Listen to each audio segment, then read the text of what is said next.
I'm going to begin my homily today with a story that I put on the face of the bulletin. Each week, I try to write some sort of story or inspirational message.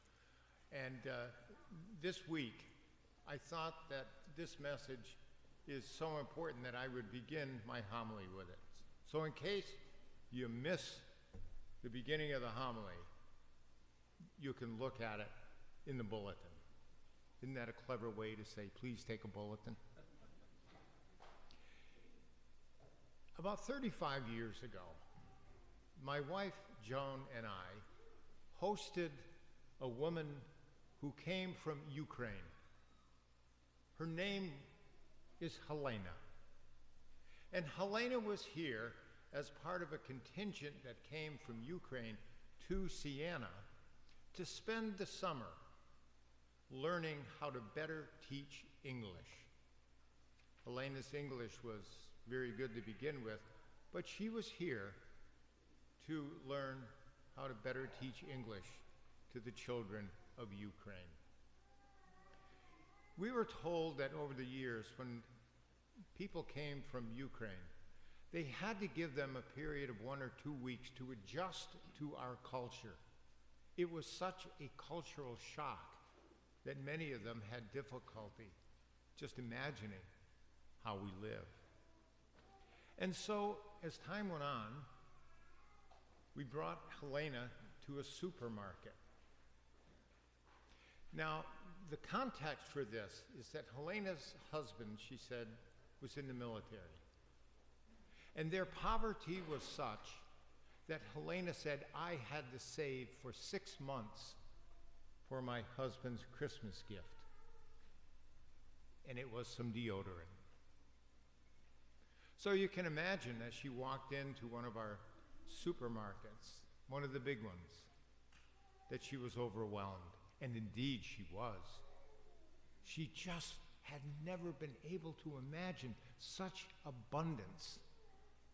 And as she looked around, she asked a question that has resonated with me throughout these 35 years or so.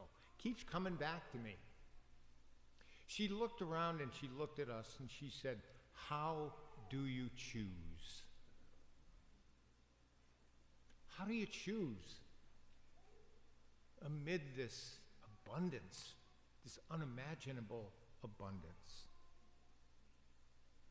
As I reflected and prayed on this homily during this week, the very first words from the book of Sirach just hit me right in the face, and I thought of Helena. We've lost track of Helena. We don't know if she's dead or alive, but we continue to pray for Helena and her family. Those first words from the book of Sirach, if you choose, words written some 175 years before Christ. If you choose, you can keep the commandments, Sirach says.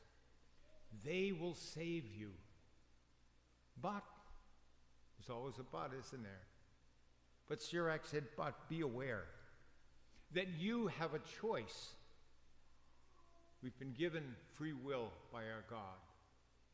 And we are asked to make choices formed by our conscience. And Sirach said you have a choice between life and death, between good and evil. Whichever you choose, Sirach says, it will be given to you. That's a lot to reflect upon. And maybe we can reflect upon that this week. There was a long version of the gospel, which I chose not to recite. It's like 2 big pages long.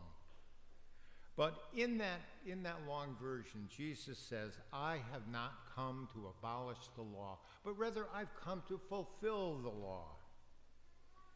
What does that mean?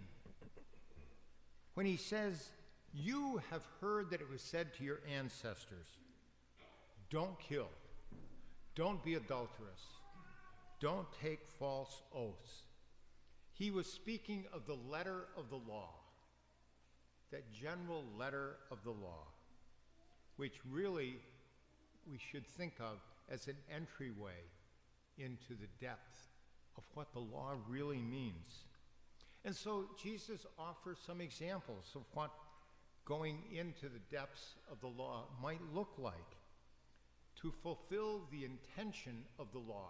And so often we just stop at the generalized law, like the stones skipping over the pond, and we fail to go into the depths of the law. And so Jesus gives us some concrete examples of what it means, what it looks like to fulfill the intention of the law, what it means to live, as St. Paul said, immersed in God's wisdom, which is mysterious and hidden, but it's always at work within us, if we choose. For example, for Jesus, murder was more than knives and ropes and stones. He went into the depths of what that means, and he considered any dehumanizing action as a mini murder. Anything that undercuts the dignity of the human being, the human person, is a form of killing. He warns against the type of anger that classifies someone as the enemy, or an obstacle, or an impediment, because that obliterates their humanity and reduces them to a mere commodity to be manipulated and used as a pawn for sometimes very nefarious purposes.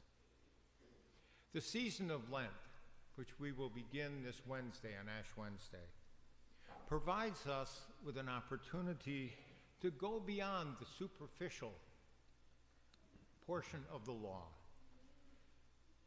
to deepen our relationship with Jesus, to ask Jesus, help me, Lord, help me to understand the implications in my life of what the law is telling me, to go beyond the letter of the law, to go deeper into the wisdom of God. Not the wisdom of this age, which we might think of wisdom with a small w, but the wisdom of God, where the W is an uppercase letter, the wisdom. It's a divine wisdom that is modeled by Jesus. If we want to know what it looks like, look at Jesus in the ways that he loved, the ways that we're called to love and cherish and honor and defend all of our sisters and brothers throughout the earth.